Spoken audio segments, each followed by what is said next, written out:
मित्रांनो, सरांनी सांगितलं की आपण या ठिकाणच्या जमात इस्लामी नावाची एक शाखा आहे, त्याच्या चिल्ड्रन सर्कलतर्फे आम्ही वृक्षारोपणाचा कार्यक्रम आखला. पूर्ण भारतभर किमान 10 लाख झाडं लावायची हा छोटासा आमचा उपक्रम आहे. पण महाराष्ट्रामध्ये किंवा आपल्या नांदेडमध्ये आपण शाळेमध्ये जेव्हा ही झाडं लावतो तेव्हा पाहतो झाडांचं महत्त्व तुम्हाला माहीत आहे. तुम्हाला कळाल्यामुळे तुमच्या शाळेमध्ये गाडीचे झाड हे वृक्ष आहे की आपले मित्र आहे. याच्यापासून अनेक प्रकारच्या वनस्पतीपासून आपल्याला औषधी गुणधर्म मिळतात. आता सरांनी सांगितलं की वडाचं झाड आहे, त्या पद्धतीचं पिंपळाचं झाड आहे.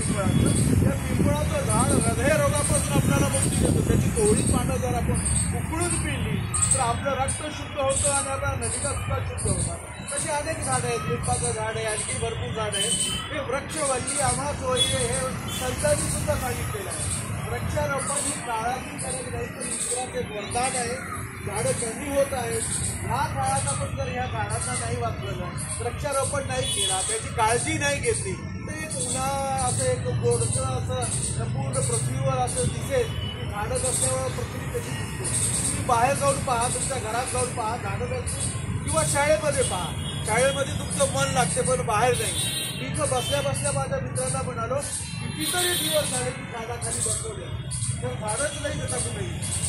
इकडे तिकडे बाभळीचे झाडं आहेत, इकडे तिकडे आंब्याची झाडं आहेत, इकडे तिकडे लिंबाची झाडं आहेत, चारी बाजूला भरपूर आंब्याची झाडं आहेत. शेतामध्ये भरपूर अशी झाडं होती पण ती कमी होत चालली.